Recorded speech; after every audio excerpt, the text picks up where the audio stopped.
Well, good evening, everyone, and welcome to the International Center for Research on Women. I'm Sarah Cambu, the president of ICRW, and you are all so very kind to come out after work to participate in our first speaker series here at the center, which is sponsored by the staff. This has been organized by Go Staff! by our Office Culture Committee, and we've got several of the members here, Paulina, Shelley, Liz, Levon, Emily. Anyway, just tremendous, and thank you very much. The refreshments are courtesy of staff. Thank you. And what a wonderful opportunity to engage in a conversation. Surely, as I look at colleagues around the room, these are conversations that we are all having within the sector. Just given the seismic shifts that we are experiencing in global development, I certainly am trying to read the tea leaves. I keep telling the board I'm peering into the crystal ball and it's cracked. But what enormous energy and excitement in terms of the changes, and really trying to figure out what is the pathway forward for an organization like ICRW, which is an applied research and advocacy organization, and for the other organizations that are in the room. Now, we were just chatting beforehand, sort of priming on what we're going to be, the give and take here, the repartee. And I was saying, to Raj that, about 5-6 years ago, here at ICRW, we did begin to diversify in terms of our business model and our business strategy. And that initially involved actually, sort of getting a group of representative country offices, if you will, Uganda and Kenya, eventually registering in the Netherlands and soon in the UK. We did an acquisition, which was a fascinating learning experience, and has now given us a global platform, right? And we stood up ICRW Advisors, which is a fee-for-service consulting arm where we take our research and the products that we develop here at ICRW, and we repackage and promote them for private sector clients, even for some very large international NGOs. So we've been doing this for a while, but things feel as though they're changing more rapidly, right? And so my team, all of us are thinking about, okay, what does that mean? What's next? How do you find this pathway forward? And what happens? This amazing guy named Raj Kumar writes a book. Yeah, thank you. The Business of Changing the World. And I know some folks have read it and really appreciate sort of the ideas and people and disruptors, the disrupting factors that Raj has identified. I took copious notes in terms of strategy, but we were thinking what a fantastic opportunity to have a dialogue with Raj about what is he seeing in the sector, certainly what drove him to write the book. And then what is the latest thinking? Because he's been circulating a lot on this book tour. And no doubt things are beginning, to shift in his mind.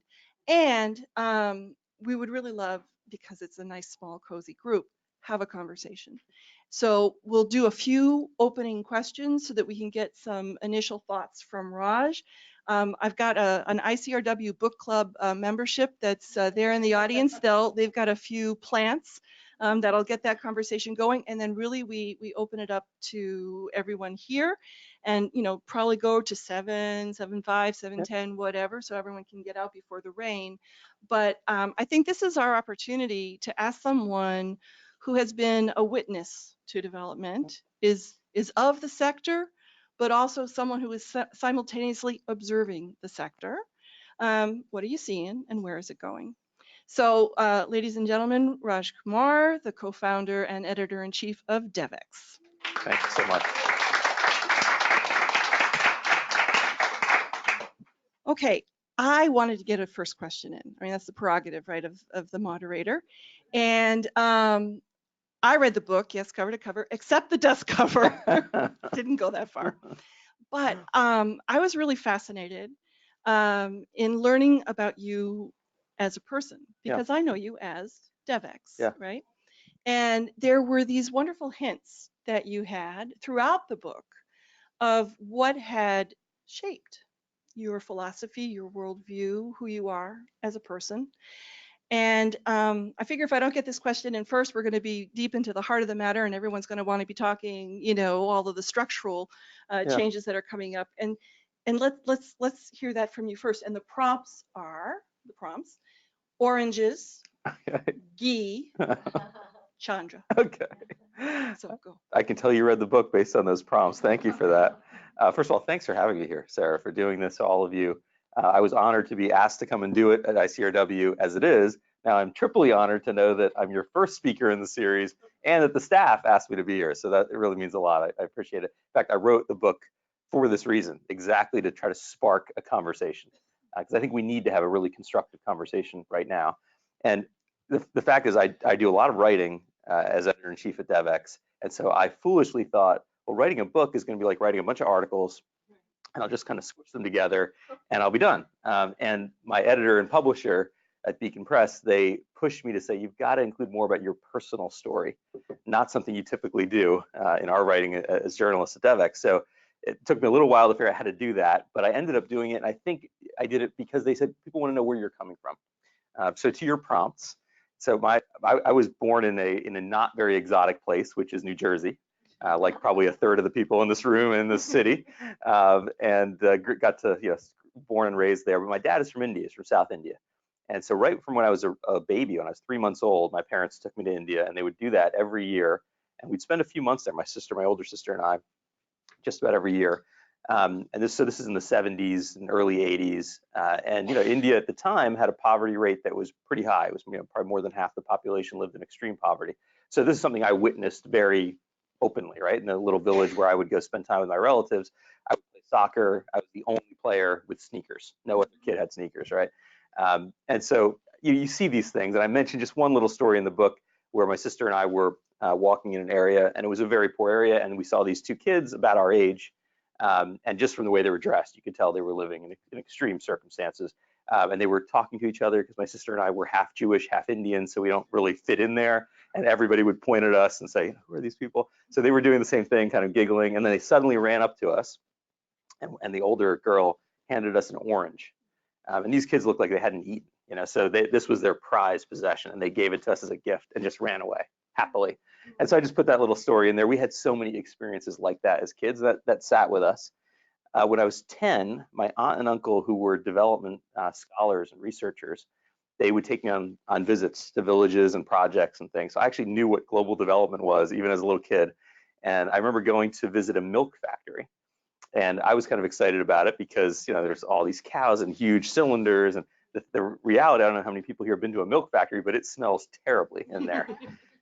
So as a 10-year-old, I was like, I got to get out of here. But I saw them making butter and ghee and milk products of all kinds. And only years later, I was writing a piece for a McKinsey publication. And I was trying to figure out, are there any really big social enterprises in the world? And I figured out that the biggest social enterprise in the world was that milk factory I visited, which is called Amul Dairy. I don't know how many people are familiar with India, but Amul Dairy is Amul Ghee. You can find their products all over the world now.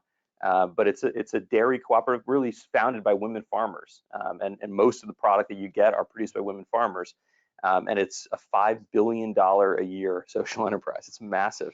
I got to see that when I was 10 years old. And then Chandra is another prompt you gave me, so I'll just mention that story. When I was a little kid, there was always this other little kid around at my aunt and uncle's house, just a few years older than me. I thought of him kind of as a cousin.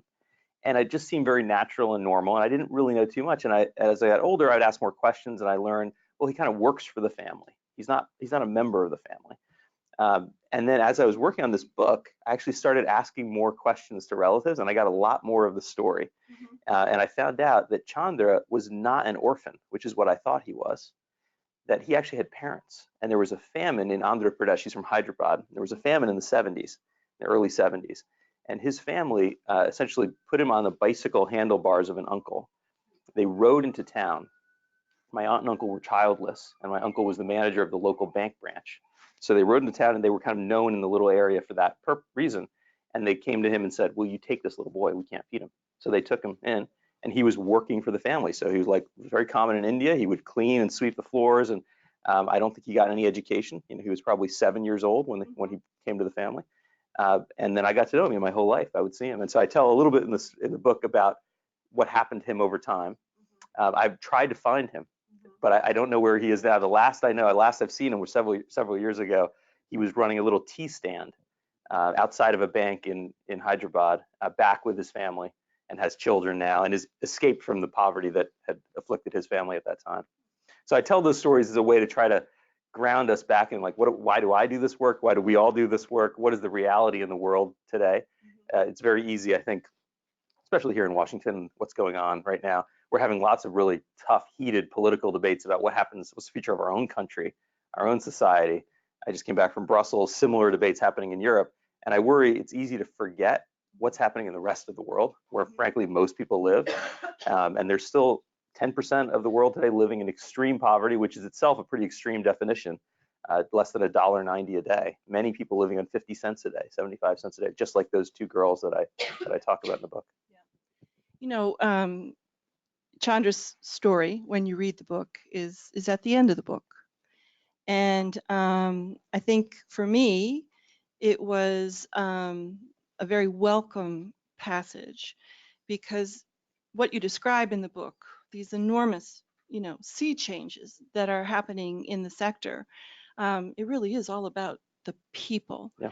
And I like very much that, you talk very much about human-centered design, and how we're not talking about beneficiaries, we're talking about customers and users. I mean, all of the stuff that I would know from participatory, development, Yeah. from Robert Chambers and others back in the day. So that was very, very welcome. But it just feels as though a lot of the other things that you're talking to in the book, which are in very results oriented, almost very sterile in their design, even though you're looking at how do you involve, that community, those people, in finding the solutions to their problems, that somehow they're dehumanized. It just, and so Chandra's story brought it back home. For me as a development professional, I was like, thank goodness, I got through the book, and I had a sigh of relief. And I loved that you included, and you made an allusion quick to the Restavik situation in Haiti. Yeah, which is very akin, I think, to very akin, and the failure of aid in Haiti. To reach these people, well, on so many dimensions. I mean, you went into housing and education and other things, but that this remains a vestige of a dysfunctional sector that was not, Haiti was not well served, and it was, for me, just very poignant. And just very quickly, I'm on the board of Free the Slaves. And so we're doing work in Haiti with the Restavik population. So again, it was that personal connection with this issue, and what are the solutions that we need to really understand and look at to move these kinds of issues forward. And for Free the Slaves, it's very much about understanding your rights and voice and agency to create change for yourself through support. So thank you for the Chandra story. Yeah, I mean, part of what I get into that reminds me of in the book is the issue of orphanages. Yes. And right now, as we sit here, the estimate, and this is the official estimate by the Cambodian government itself, which tends to have a smaller estimate than you might expect. The estimate is there are 5,000 children who have parents, they're not orphans, who are living in orphanages because they were manipulated into being there. Many of them living in really horrible circumstances. I think you would classify as like the large-scale kidnapping ever, if you think of it that way. And that goes on in our sector. So it just shows the importance of getting the aid industry right, because when we get it wrong, these are international aid dollars that are going into supporting these kind of nefarious orphan groups to capture young kids and manipulate them into staying. So we have to get it right. We have to get it right. And we'll come back to that because I've got questions around and how do we grapple with social change and the transformations that we need to be making, Right. in gender norms and social Right. norms and the way our systems are working within homes and communities, but we'll get there. The other big question that I wanted to ask you, because I really enjoyed your story, is, your idea and the colleagues, Hmm. of finding Devex and just that journey. I really want to understand the motivation and have people understand like what you went through. It's great, what you went through, but that you've been successful. But Raj, as I'm reading the book, you could have done anything you wanted to do, and this is what you decided to invest in. So that's a little bit getting back inside you. Would Yeah. you share a little bit of that with us? Yeah, I mean, I was doing other work before this. I got to work for President Clinton. I had a very junior level job in the White House and did presidential advance and worked as a political consultant, and just never really felt like I was fully fulfilled. Just like a lot of other people, probably everybody in this room, was searching for what is that job I'm going to get to do that is connected more to impact and to real people and real issues. Um, I don't say this in the book, but one example of just how bad it was for me working as a political consultant is basically we would be looking for the richest candidates we could find. I mean, that's the job, right? So you want to find people who can pay the bills and run huge campaigns. We work for Mike Bloomberg, we work for Bill and Hillary Clinton and others. And I remember going down a list of Senate candidates and looking for like, well, who can afford to hire us? We're the preeminent Democratic consulting firm in the country at the time. And I see this guy, Barack Hussein Obama. I said, no, he's a state senator, no chance of going down that list, But that's kind of where I was in my career. I was doing really well, but I wasn't really connected to the actual ultimate issues that I cared about. I was just, kind of becoming very mercenary, I felt. I wanted to do something that had some impact. And so when I was in graduate school, I was just asking everybody, like, how do I get a job in global development? I knew what it was, I had an idea. I didn't think I wanted to go to the World Bank or somewhere like that. I didn't think it fit my personality too well. I wanted to do something else, but I didn't know how to do it. And everybody said, go to Washington, D.C., go to cocktail parties. That's how you find a job in development. And I was shocked. This is a mission-driven, yeah, thank you. I was like, this is a mission-driven industry, and this is how you're supposed to get a job? It can't be, right? And as I looked into it, I asked more silly questions, like there's got to be a publication that writes about development. Everyone said, no, not really. Like there's academic journals, and then there's communications agencies like within the World Bank or USAID, but there's no independent media. There's no newspaper or trade journal or anything. And I said, what if I just want to see a list of projects? Like who's doing like HIV/AIDS projects in the world? Who's got the list? Nope, no list. I just couldn't believe it. So foolishly, I thought this is easy. And my friends and I, we can build it. We know something about technology. We know something about business. And so we set off to do this. And it was the year 2000. So all these internet companies were starting, and it just seemed like this is the moment. You can do anything, right? And we couldn't have been more wrong. So we got a lot of interest, but basically everybody in this town said, that's really nice, but we don't see you fundamentally changing the sector. Things we've been doing this 30 years. We know how it works, and we're just keeping it. So it took us years and years. There were 4 of us sleeping in a 2-bedroom apartment up here on Connecticut Avenue, and 8 of us working there during the day.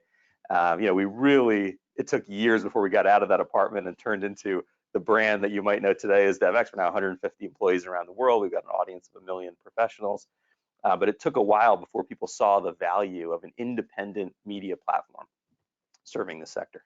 I remember when you were first pitching Yeah. Devex and you came to ICRW and, just chatted with us about the platform and how it could benefit ICRW and, how the fee structure worked. And, it was just fascinating to think that we would have this kind of information available to us. And now we, use it all the time. So we're delighted that it's there. Thanks. But what I like about the story is the amount of just sheer chutzpah, in terms of taking an idea and pursuing it through we work, we sleep space, right? And getting it up and incredibly succcial. So it helps sometimes to be young. We're in our early 20s, and you sort of thought we can take on the world, right? And it helped. I remember meeting with one successful entrepreneur, and at the time, and she told me, entrepreneurs get it. They usually get it right. Their ideas are usually right. The thing they get wrong is the time horizon. Right. They think it's going to take a year or two, and it takes 20. Yeah. And we certainly found that out. And So what we thought was happening in the year 2000, that development was going to shift just like every other industry, didn't happen. But what I started to see in the last few years is it's happening now. Yes. Yeah. And that's the reason I wrote this book, is I feel like we are now at that moment of change that we thought was happening a long time ago, but it really is happening now. And the train has left the station. I mean, this is well down the road, and there's lots of folks sort of running to catch up. So this is, everyone, please take a look at the book if you haven't done so yet. It's just a wonderful, what's the best word? Sort of a compendium of, various initiatives and interesting experiments, and, sort of you're divining the future of ways things would be moving forward. But I'm really keen. You've been doing the book tour. You've been talking with a lot of folks, and so you're pressure testing what you've been saying there. And you're talking with the billionaires and the social entrepreneurs and the tech disruptors and folks like us, and with the traditional aid agencies and the foundations. And so what are you hearing from all of these people? I mean, I'm sure there's affirmation. There's probably, love some of it, have questions about other stuff. At some point, I'll talk to you about gender and, but what's like the next iteration? What is top of mind for you as you come out of those conversations, having written the book? My sense is, and I've now done a book talk like this at the Gates Foundation. I've done one at Mercy Corps. I've just come from Brussels, and I've been going all over doing these kinds of talks. So you're right. I'm getting a lot of feedback. And what I find is people basically agree, where I think there may be a disconnect. So they agree the industry is shifting, all these new forces are coming. The disconnect is not many people are doing that much about it. Right. So, and that's kind of on all sides. So you've got all the new sources of funding in our space, the billionaire philanthropists. They're still coming at it often from this perspective of like, well, we're going to learn and figure this out on our own, and may not fully understand there's an entire industry here with lots of expertise that you can tap into. You don't need, we know a lot already. We've learned the hard way a lot of things. Yeah. So there's that missing piece. There's lots of other groups that sort of say, yeah, we know new technology. We know that everybody will have a smartphone and wearable devices and internet connectivity and digital IDs, maybe in just the next 5 years. But that hasn't actually changed our programming yet. We're still doing exactly what we've been doing. So it's not that I'm getting a disagreement with the fact that the industry is shifting, but I'm not seeing that many examples of people who say, and not only do I get it, but I'm acting on it. And I think the most important element for us right now as an industry is to say, what is the aid industry we want to see? What would, if we could draw it from a blank sheet of paper, how should this sector work? Because now is the chance to do that. While it's still in this moment where it's not fully formed, to say, these are the kind of basic principles we want to have as an industry. Before someone like, I have a new piece out today in Salon Magazine about Mackenzie Bezos. She's announced her $37 billion fortune. She's going to donate almost all of it. That's great, but to what and how, right? And that matters more in a way than just the fact that she's donating it. So the fact is, today as an industry, we don't really have a collective voice or set of standards. And I think we need to say things like, if you're giving away large sums of money, it has to be done transparently. It's one thing for ordinary givers to make an anonymous donation. But if you're giving away billions of dollars and it's not done transparently, you could have all kinds of nefarious actors or just, distortions of our market. People making bad decisions that affect real people's lives, like the orphanages example I gave. And then we need more accountability. When you have all these new actors in the space, private corporations, pension funds, impact investors, philanthropists, and crowdfunders, you have all these groups, who's holding them accountable? When we're talking about real people's lives at the end of the day, this is not an industry that does not directly affect people. It very much does. So I think that this is the moment we need to have that conversation. And the main takeaway I get from my book tour so far is that conversation is needed because people are not really having it yet. I was traveling the past couple of weeks, and I had a wonderful and very interesting conversation with someone who had just left sort of the investment space and had joined a major foundation as the investment officer. And, just introducing ICRW and, trying to understand what this new portfolio of work might mean at the foundation and what was this person's role and their perspective. And it was a fascinating conversation because the programming side of the foundation had invested substantially in introducing chicken coops in Ethiopia, because in Ethiopia, where they were trying to address childhood nutrition, average consumption of eggs is 12 per year, where in other low-income countries, mid-income countries, it could be 300 eggs per year. And so the idea was, we get chickens out there. That means that we've got protein, right available in the yard, and this is going to work, right? And I sort of looked at him. I said, "And how did that go?" And he said, "They sold the eggs and they ate the chicken." And a twofer. And he was just exasperated by that. And I said, "Okay, so as a development professional, as a social scientist, we know that we have to really understand institutions, our social institutions, and that if we're going from 12 eggs a year to whatever, number you want to be distributing to families across Ethiopia, you've got to understand how chickens are valued and how that asset is controlled within the household." I said, "Who owns the chicken? Who has the discretionary money if the chicken gets the flu, right? Who controls the eggs and decides who's going to eat the egg?" So he's looking at me and I said, he's like, "Well, I can handle the supply side. I can get more chickens out there." I said, "That's great. Yeah. But if you don't do something from the demand side, if you don't address social norms, if you don't address household decision making, you may end up with the same result." So it's those kinds of conversations that are not always easy to have, because he's using words, Raj, that I was just like, huh, okay, and he's looking at me Because he's like new I'm to from, this space. and I am new to his space. Right. All right. So, but now we're all in the same sector. So now how does that work? Yeah. Well, I think that one of the things I see that's very encouraging, but we need to push it along further, is I think the development sector for a long time was very economics driven. Economists play a huge role in the way we operate as a sector. It can be a good thing, but tend to think from a resource standpoint. So people lack access to something, we're going to just give them that thing. I met with a telecom executive who had a very similar story. He said, we were looking at our numbers in South Asia, and we're selling lots of phones and lots of minutes of cell phone usage across this region, but there's really low uptake among young women. And so we thought, that's a huge category for us. It's a big opportunity. Let's pursue it. We're going to offer huge discounts. We're going to do all kinds of promotions and advertising. It did all this stuff. Nothing worked. And then they finally decided, we got to go do some social science here. And they went and talked to families, and they found, well, the fact is the family wouldn't allow the girl to use a phone.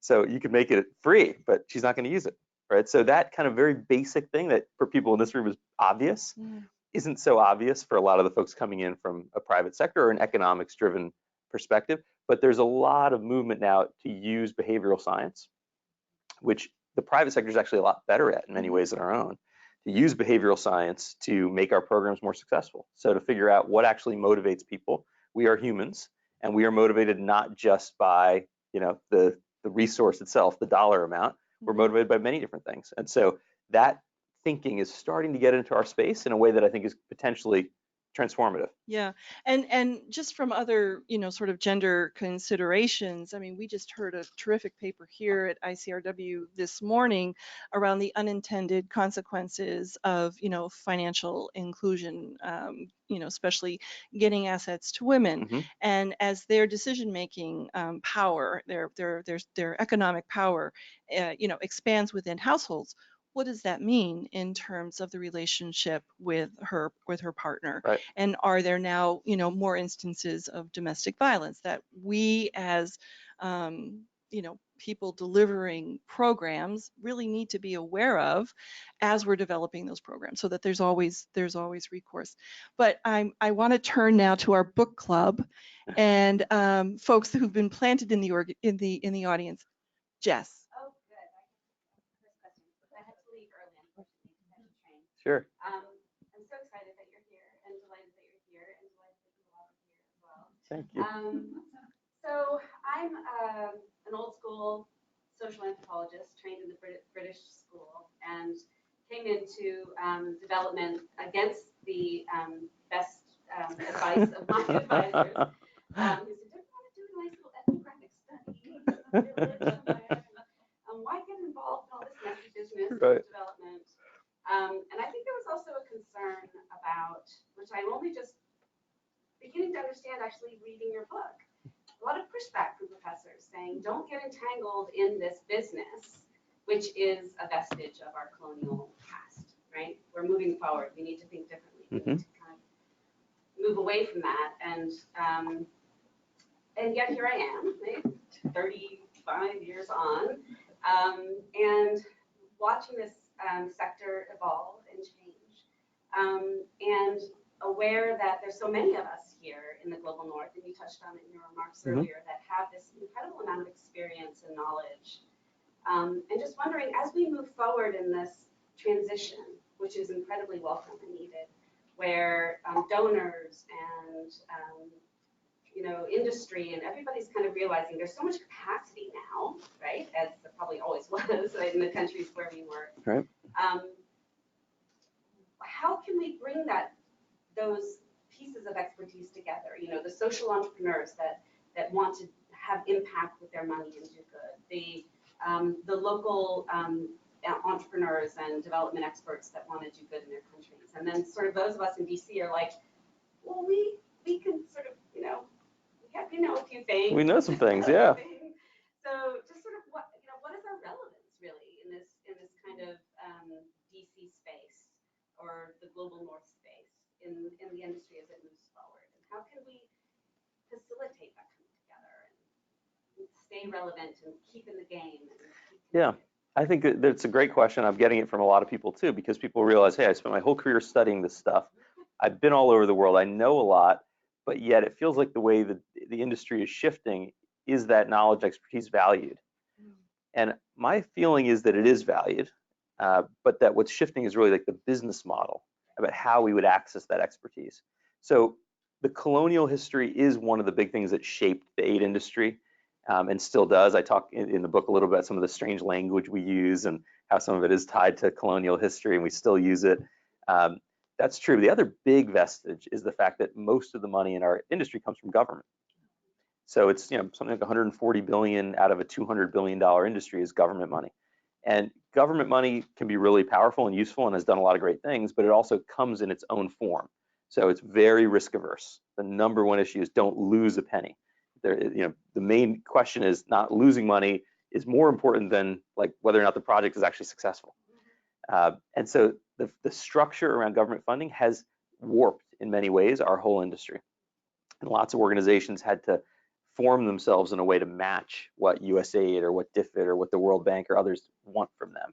And again, all well-meaning people with the right expertise, but the structure has distorted this industry in many ways. So now we're shifting to a point where government funding will shrink as a percentage of the overall industry. We're going to have individual billionaire philanthropists who are at the level of governments. I mean, it's getting to that scale. So people like Bill and Melinda Gates, my estimate is they'll end up donating something like their foundation about $200 billion in their lifetime. And they're soon to be 10 to 12 billion a year. That's getting to the level of a Germany or a UK. And in many ways, it's much more efficient spending because they don't have to have all the same compliance metrics or measures in place. They can give away more, a higher percentage of every dollar will get to the ground. So in some ways, they're already as big as a lot of governments. And that's just one wealthy couple. There are many others like Mackenzie Bezos, like Bloomberg, like Carrie Tuna and Dustin Moskowitz, many others that are getting in this space in a big way. So as the government portion of the market shrinks, and government itself says, hey, we want to change the way we do business. We want to do more co-creation, as Mark Green talks about at USAID. We want to do more, put a higher percentage of the budget in private sector investments. So in the UK, a big proportion of the budget is going into CDC. Here in the US, we had the Build Act, and so OPIC is going to get a lot bigger. So even the nature of our work is going to shift away from contracts and grants. Not that they're going to go away, but as a percentage of the overall market, they will shrink. So I think the bigger shift is the business model shift. The expertise is still really needed, but the people who need to access it and the way they access it might be really different. So I talk in the book about a group called Tala. Tala, anybody heard of Tala? I'm just curious. It's not a lot of awareness, a little bit of awareness here, but I don't get much. When I give this talk elsewhere and I mention Tala, very few hands go up. But it turns out in the world today, only 30% of people have a credit score. If you live in the United States, you don't have a choice. Nobody signed up for a credit score. Right, you just get one, right? But 70% of the world, you don't have a credit score. There's no official credit bureau.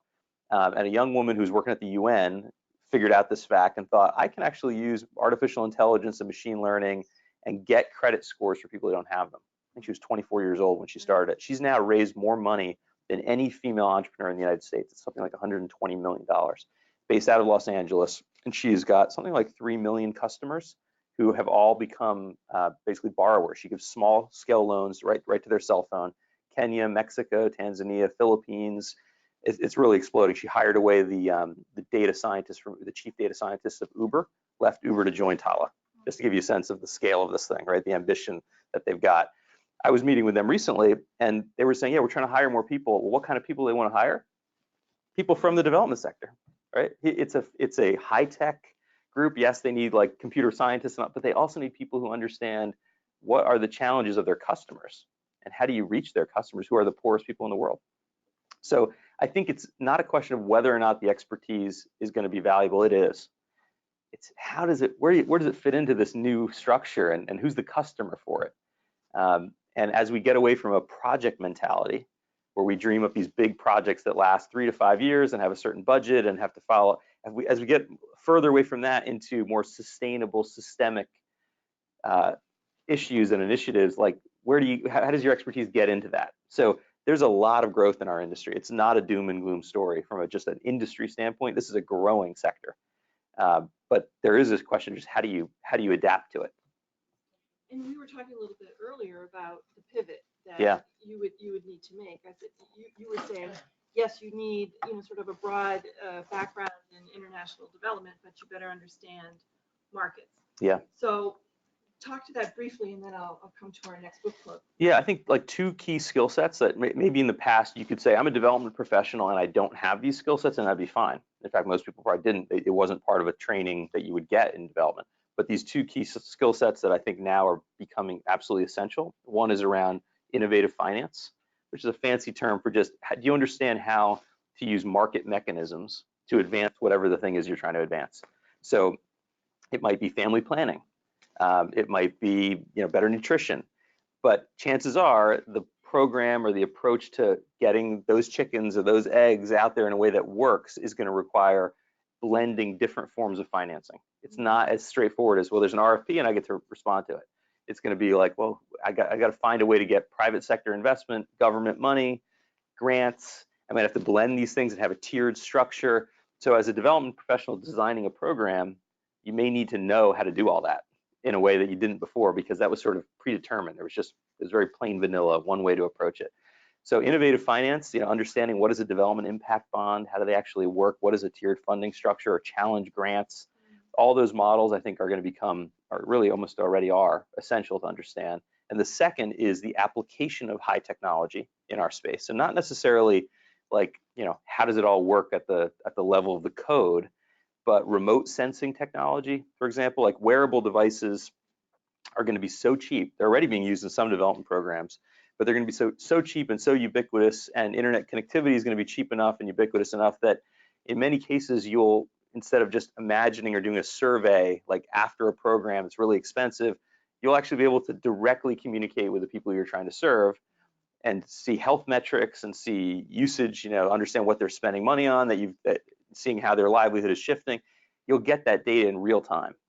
And that really changes the way you might design an intervention or a program. And this is not like high-tech science fiction that's like 30 years away. This is right now. I mean, this is happening already today, and in 4 or 5 years will be very, very common. So understanding those kind of applications around remote sensing, around AI and machine learning, around financial inclusion, mobile money, digital ID. There's 1.1 billion people in the world who don't have any kind of digital ID, but that's moving like really, really fast. And in our space, we often have estimates around impact, like how many people did we reach? And it's somebody with a clipboard in a village, and those numbers are notoriously bad. And we're going to start getting to like really exact figures soon, and that will change also the way we figure out the return on investment for the kinds of programs we design. So those 2 categories, application of new technology and innovative finance, I think are essential to any development professional going forward. Thank you very much. Teresa Casale. Hi, Hi. Thank you so much for being here. Thank you for everything you do at Devex and the book. I think that one of the most important contributions of the book are the critiques that you make of the aid industry. And we've already alluded to one of them already, which is pointing out our roots in colonialism and the language that we use around that and how it needs to change. I have another question about how colonialism is inseparable from patriarchy, but I'll come back to that in a second. I want to start with,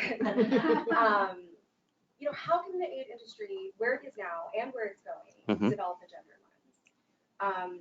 How can we help the sector develop that lens and really foster the understanding that women's issues aren't just another problem on the list, right? And that because in the government model that we have now, everything is very siloed. So how can we develop the understanding beyond just us here that it's not just another problem on the list, that women and girls are disproportionately affected by each of those problems, so that we can move the sector forward. So not just where we are now, but also where we're going in this new model that we're talking about. Yeah, I think it's a really important question. I often struggle myself with even with that terminology of gender lens, whether that's strong enough. And I don't have a new term, but I think the key thing here is if we don't get this part right, nothing works. And it currently feels like gender is a sector. It's a topic area, exactly as you said. And even with gender lens, it can often make it sound like, well, we're going to do a nutrition program. We're going to put a gender lens on it, so we'll make sure we're serving women and girls. But it's actually much bigger than that, right? And I feel like what we're starting to get toward with the behavioral science approach is the idea that at bottom, all of the questions we're ultimately talking about are human rights issues.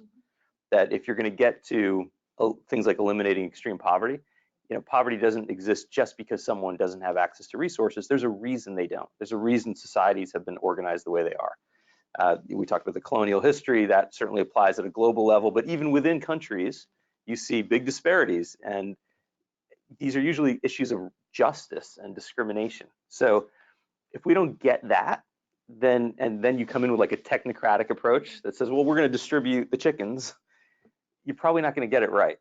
So I would love to see even stronger language than gender lens. I don't have a good idea. Maybe somebody else here has a good one, but it's like everything needs to start from that perspective. And then you figure out what your approach is going to be, not placing a lens over the thing you were going to do anyway. If you get my meaning. So yeah, so I think our sector, for some good reasons, if you're trying to avoid risk, if you're a very politically oriented sector because a lot of government money, if you're trying to do your work from a real far remove, you don't know the country that well you're working in. I remember Rory Stewart, who was DFID's minister, gave a talk once, and he explained during the surge in Afghanistan, he was there was something like 250,000 foreigners, right? Military was about a little more than half of that, and about 100,000 civilians in Afghanistan. And within that entire group, only 200 people spoke an Afghan language. Okay, so we often are doing the work we do from a real far remove. We don't really know what's going on. And so that, as a result, has allowed us to say, well, the things that seem to work best when you're doing it from a distance, we don't really know. And when you're risk averse, are things like vaccine delivery, right? Things that you can kind of take it from one place and bring it to the other. And you don't really have to know the country too well because it's probably going to apply, right? And so we've seen lots of things like that seem to work. Cooperative models seem to work pretty well globally, and microfinance and things like vaccines, and sometimes like other things in the health sector. And so we apply those. Mobile phones, they've gone everywhere, and some of the applications that go with mobile phones. But if you really ultimately want to solve the Sustainable Development Goals, you actually want to have real justice and equity in the world and not have people, kids and others dying for lack of like the most basic things, you're not going to ever get there from that purely technocratic approach. And so it means you have to take that rights lens, but there's very little money for human rights in our sector. And there's also not even that much appreciation of how to do it, how to do it right. Because if you're going to have a real social change, it has to start from the people themselves. They have to have the power in that dynamic. You can't kind of do human rights from a distance. So my hope is that in this, when we think about what is the aid industry we want to have, that we'll have open eyes around who are the people we're trying to serve, and that they would have a voice that's kind of at the center of this. And if they have that voice at the center, if we're thinking of them as customers in a way, not just as beneficiaries, but they're the key player, then I think we'll hear all this. Like the closer you get to the issue, the more you start to hear, well, this is why things are the way they are in my community. And then you have a shot at addressing them. And these are gender and non-gender issues, all kinds of issues, right? But rights issues, and gender is the biggest one. And so it can't just be a lens. It has to kind of be the foundation of everything we do. Yeah, Lori. Thank you very much. I really look forward to reading the book. I haven't. So Sarah talked about Robert Chambers, and of course we used to call it women's rights and power. Yeah. Before we called it gender rights. All right. Maybe we should go back to that. Well, that's a question I have for you is, given that we've known that it's about justice and rights and power since the 50s, I'm not old enough, probably for millennia, how do you see, and given that I think the reason those things didn't shift is in fact power and who benefits from the system. Sure. How do you see the entry of billionaires and tech disruptors getting to that? Mhm. Does equity meet their needs or not, or how could it? Do you see what I mean? Yeah.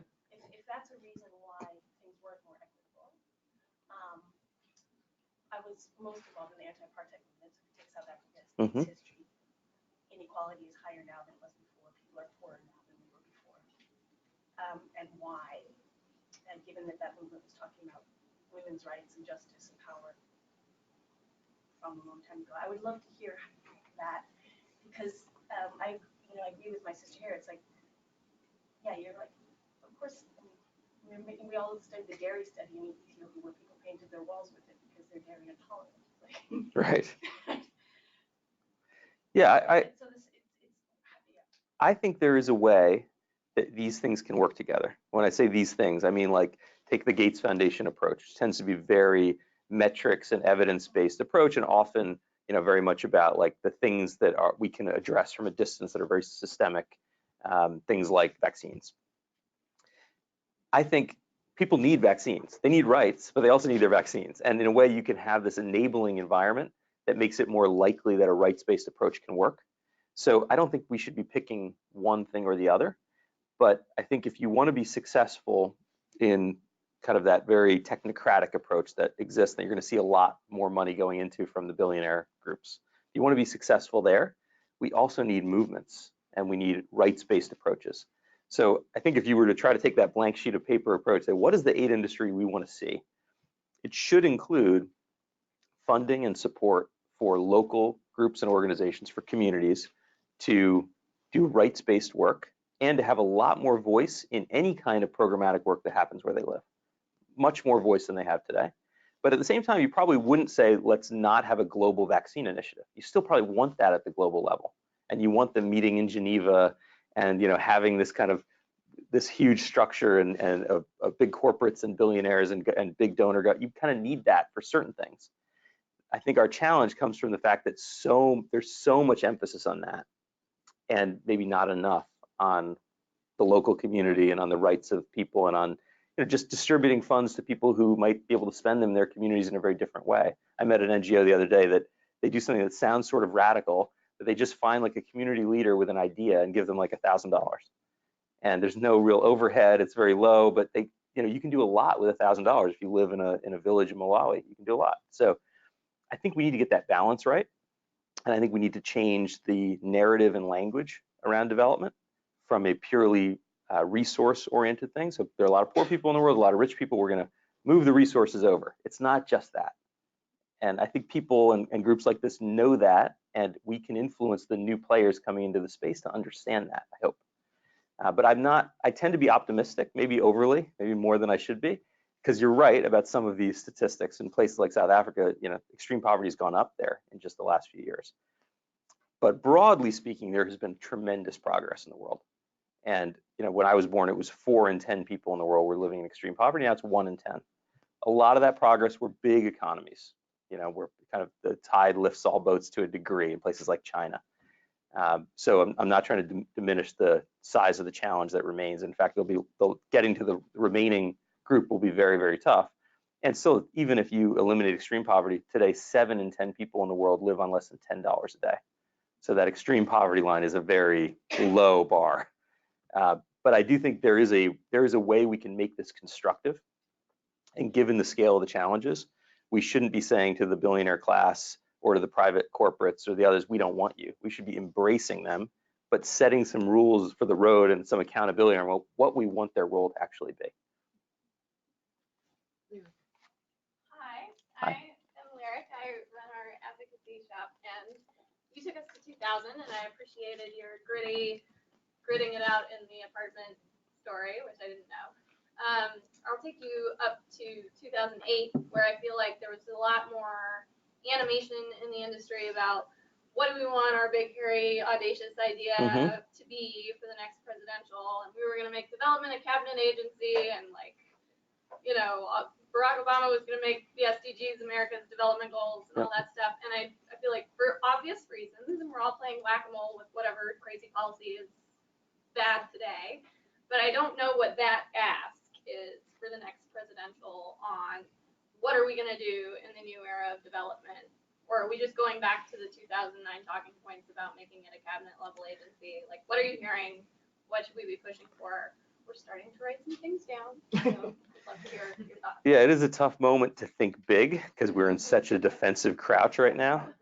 And you know, we had the Cold War period to talk a little bit about in the book, and a lot of the aid critics, when they say aid doesn't work, aid's a waste of money, they're often including the Cold War period in that analysis, when we were giving away money for very political and foreign policy reasons. We were propping up dictators and telling people to vote with us at the UN and things like that.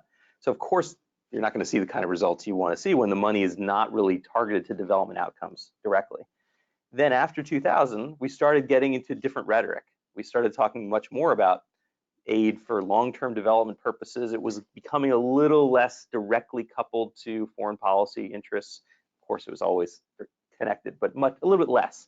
And now we've come all the way back, almost worse than before in this administration, where, you know, very directly we say, we will cut off aid to your country if you don't vote with us this way, or if you don't stop migrant, we will stop. You know, it's become very direct, and not just in the US. So in Germany, their aid budget is very tied to migration and to their commercial sector. Chinese aid is obviously directly connected to their geopolitical strategy and to their industrial strategy. In the UK and in France now, they've dedicated more than 50% of their aid budget just to fragile states with a pure national security lens. We've got in the US, the BUILD Act was passed, which the Obama administration wanted too. It's a good thing, and people in the development community applauded it, but the rationale has been to fight China. So we're moving in this kind of backwards direction, that we're the conversation around humanitarian goals, around the moral aspect of aid, around our values, that is diminishing as we go right back to this is a tool for a great power to use. And there's going to be a great power competition, and maybe even another Cold War with China, where aid plays a really big role, very possibly. So in that environment, it's tough to be an advocate.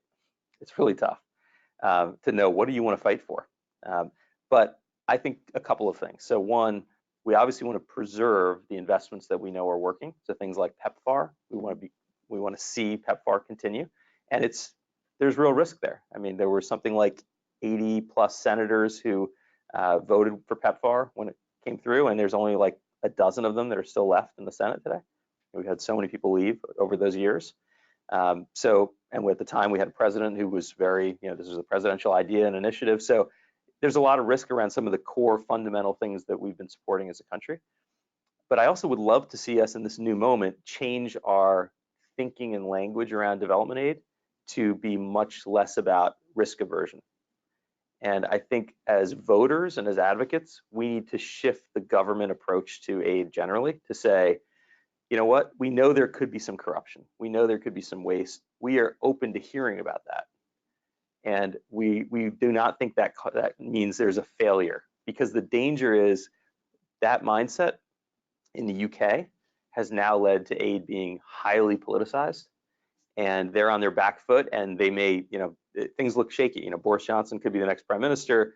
He's talked about just ending DFID as a cabinet agency, and he can do that. He literally has the power to do that, and this could be in 2 weeks or something. So, you know, I think if we don't change that dynamic, then you get one headline story in the Washington Post about a USAID project that failed where money was stolen, and that's all the Trump administration would need as a pretext to say, see, this is why we need 30% cuts, and this is why we should end that entire program, or et cetera. So I'd like to see us start to change the whole narrative around why we do this work and what the value of is it to our country and to our values. And that might seem like a big ask, but I think if we don't begin that, if we just get stuck and we're going to make a national security argument to these people, and we're going to make an economic argument to those people, and we've got faith communities who are with us on certain things, and that kind of piece it all together has worked for us so far. But I think it's fragile, and it worries me if our long-term strategy is just to piece together these kinds of coalitions and not to have our own proactive narrative about why we do this. Thank you. You got your bullet point. Got it. Thank you so much. My name is Mindy Reiser. I'm a sociologist and writer, and also vice president of an NGO called Global Peace Services USA. And I've worked in Central Asia and the Caucasus and Myanmar and a lot of other places.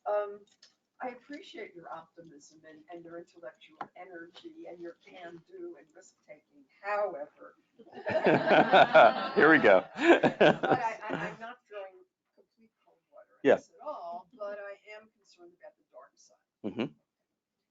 Now, we have a wealthy family. I think the Post had a story the other day about their contributing a fair bit of money to the anti-vaccine movement. Mm-hmm. Okay. And we certainly have the Koch brothers or Koch brothers, Yep. however you pronounce it, and their agendas.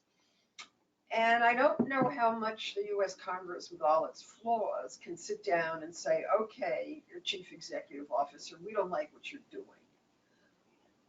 We don't like your policy direction. We think it's inimical. At least with USAID, and it gets very convoluted, there could be hearings. Mm-hmm. And people sooner or later would have to explain things, although they can waffle and make up stories. I am also, probably not like everyone in this room, quite concerned about 5G. Okay, there are health concerns about that, and there was a movement on that. I'm concerned about surveillance. Mm-hmm. I'm concerned about how cell phone technology can be used to track people. Mm-hmm. So this is all on the table there. It is a rich environment. My cousin was one of the founders of AI at MIT. So Marvin Minsky, if that name means anything, as it rolled out. So I met some of those people. They're bright, they're energetic, they're not social scientists. They tend not to look at spillover effects and the broader cultural issues.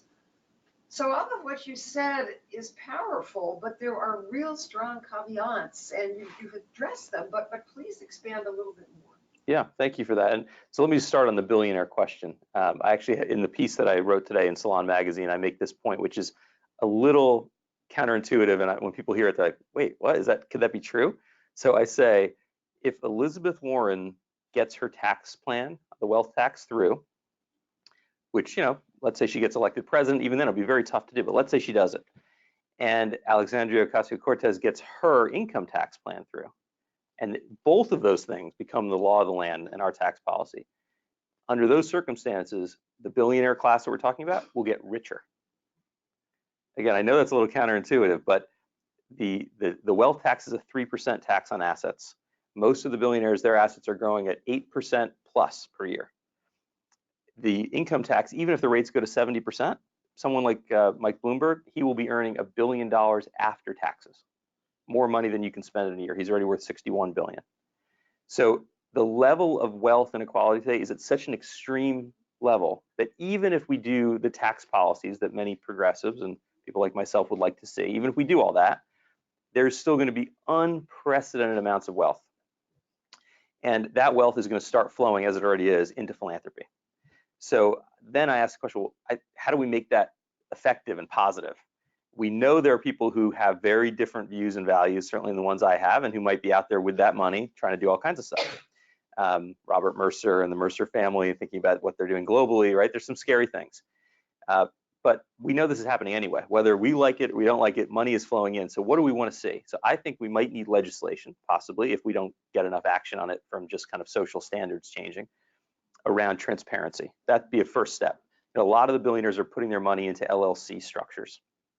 And the danger with that is you can't really see what's going on. They get all the same tax benefits as you would get in a typical private foundation, but they get a lot more flexibility to use money for policy advocacy work, political lobbying, for investments. It doesn't have to be nefarious. You know, there's a lot of good people doing it for good reasons, but I think we need to change the structure to say that's not how it should work for charity. So the UK has a charity commission. They have much stronger charity laws. We might need that in the US as we see this wealth starting to build into the philanthropy sector.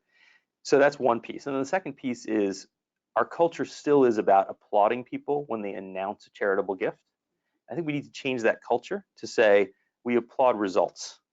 So if you make a big donation, okay, we expect you to make a big donation. You're a multi-billionaire. It's not a bad thing, but we wait to see, did it work or did it have some kind of counterproductive effect before you get a lot of praise for this in the press or in popular culture. And I think that's starting to shift a little bit. It's not all the way there, but we need to formalize that. And as a development community, I think we could kind of put that out there as a principle. And that hopefully will start to shape the space a little bit. And then finally, talk about what we mean by results. So there's a lot of danger that billionaire money will go into political lobbying.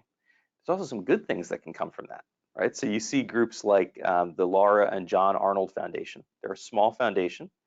They're worth about $4 billion. They exclusively are doing this kind of political lobbying with their money. And they single-handedly are taking out the US bail bonds industry, right? The bail bonds industry is really worried because they developed a technology tool that's now used in like 13 states where judges who used to just sort of say, well, I don't really know who you are and you look to me like a criminal, so you're going to jail unless you can come up with this much cash.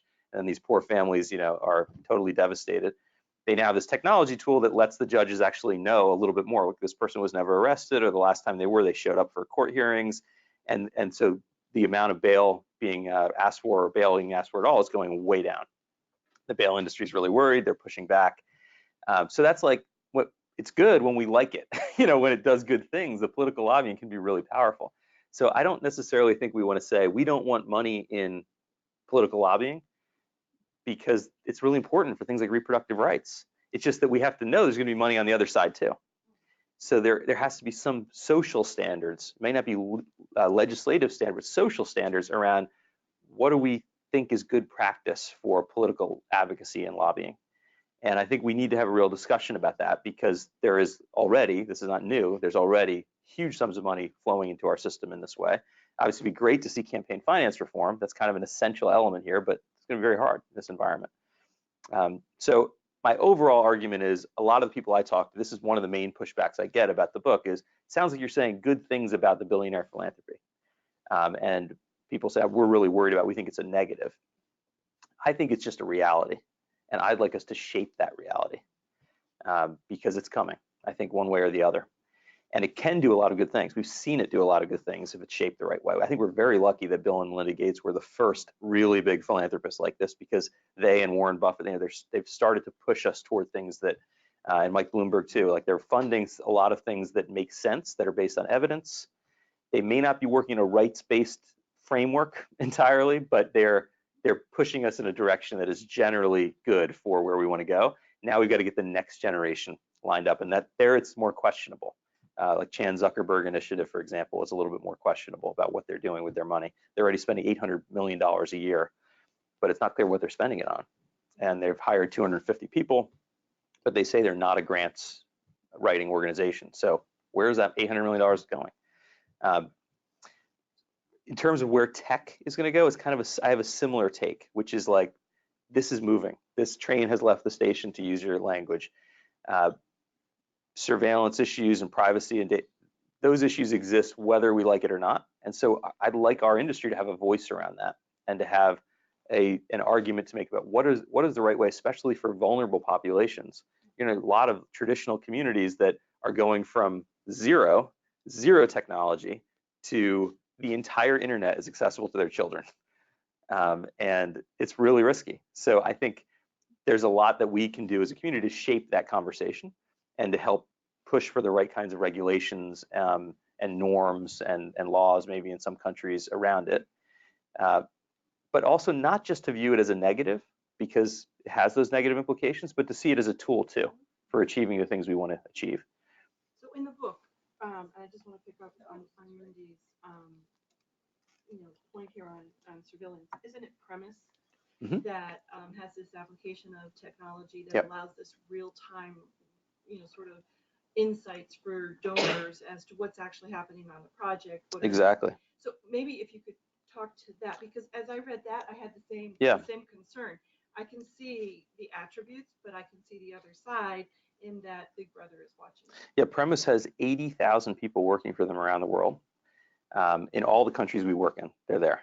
And basically, it's a simple cell phone application. You can download it, and you get paid a little bit of money every time you take a picture or answer a question that Premise wants you to answer. And so they'll get used, like the World Bank uses Premise to say, what are the market prices for tomatoes in Kenya? And so Premise can send that question to the people that they know are in Kenya, and they know exactly where they are. It's geolocated, and then people will take pictures of the open air markets, of the prices. They'll answer questions about how busy the markets seem, and they get paid a small amount of money, but all that data gets hoovered up by Premise, and they use their machine learning algorithms on it, and they go to the World Bank and say, this is what's going on in the produce industry in Kenya. That's really powerful. It's real time. It can be used for lots of really great purposes. Premise is the kind of company that is probably aligned in values to wanting to do those things, but those technologies are going to exist kind of for everyone. So this is a challenge, probably goes beyond just the aid industry itself, but it's kind of like a more civilizational challenge that we have as humans about, how do we want to live in a society where everyone knows everything about everyone? And when bad actors and state actors can use that. And there's big implications. I mean, you think of like the Rohingya refugees who feel like their lives are at risk if they cross the border back into Myanmar. And they're in these camps now where NGOs are working with them, and they have to digital ID them. They're getting their digital fingerprints. They need to know who they're serving. They need to ask them a lot of questions. They're collecting data. They all have cell phones. So what happens to all that data? And it makes it very easy to pinpoint someone. So we might use it for sort of good purposes, but it could be used for bad purposes too. But that's happening anyway. And it's happening at a pace that's like the Tala example. She's Shivani Soroya. She's likely to have data on maybe hundreds of millions of people by the time we kind of blink an eye. I'm getting the signal from our Yep. producer. Can we take one last question?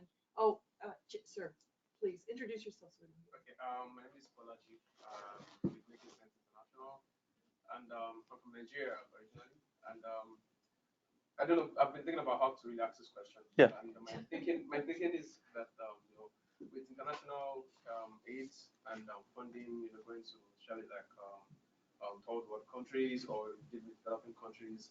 So there's been, I think I've seen like it's kind of some surge around. Everybody wants to own an NGO in Africa, for example. Everybody wants to become a social entrepreneur, and so like it's becoming like some sort of wealth revenue making venture. And so I've been trying to think about how can international development really ensure that the money that's supposed to go into community development really gets there, and that this impact that to make the world a better place is really done actually.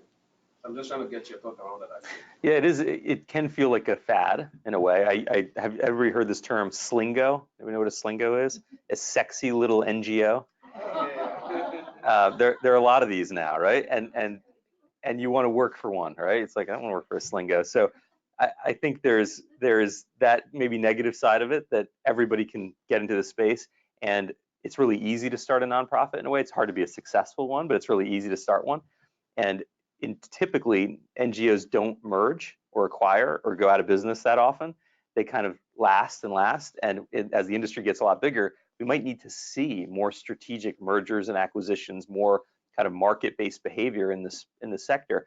But it will need to be incentivized by someone. I was telling the Gates Foundation that NGOs, the way they're structured today, they don't have an incentive to take a smaller NGO and acquire it, or to merge into a bigger NGO, because they have an executive team, they have a board, they have a brand, they have a staff who all thinks we kind of like the way it is. So you've got to create an incentive for them to want to do that and to see that as a strategic opportunity to grow and have more impact. Otherwise, we'll just see like a proliferation of lots of organizations, but that may not make sense against the problems that we have. I will say though that one of the good things about having all these little startups is some of them become really big and impactful. So in Nigeria, you've got Hello Tractor. I don't know if everybody's familiar with Hello Tractor. Anybody here know them? So the tractor was invented in 1892. This is not a newfangled piece of technology, but in most of the countries where we're talking about, the average farmer cannot afford one. And the statistic is it takes you 40 days to plant a field if you don't have a tractor, and 8 hours if you have a tractor. So the productivity gain is unbelievable, right? And by the way, these are almost all women who do this work, as you all know. So in Nigeria, a social entrepreneur came up with this idea that why don't we use like what we do for Uber, we'll do it for tractors, and you can share them. And so, you know, crazy little idea. You've got an app and you attach this little device to the tractor, and you can, you know, if you have one, you can rent it out to other people and they can use it. If you don't have one, you can order it through your phone. Now 75% of the new tractors in Nigeria have Hello Tractor technology. 75%. They're now in 5 countries around Africa. It's exploding, right? And so this is an example of where you can take the new high tech, you take some of the financial inclusion, you take some of the new money that's coming from foundations and it's not USAID or not World Bank, and you take this entrepreneurial spirit from the ground up in the countries where the challenges really are. You can change the dynamic. Fantastic. Yeah. Do you want to work for Slingo?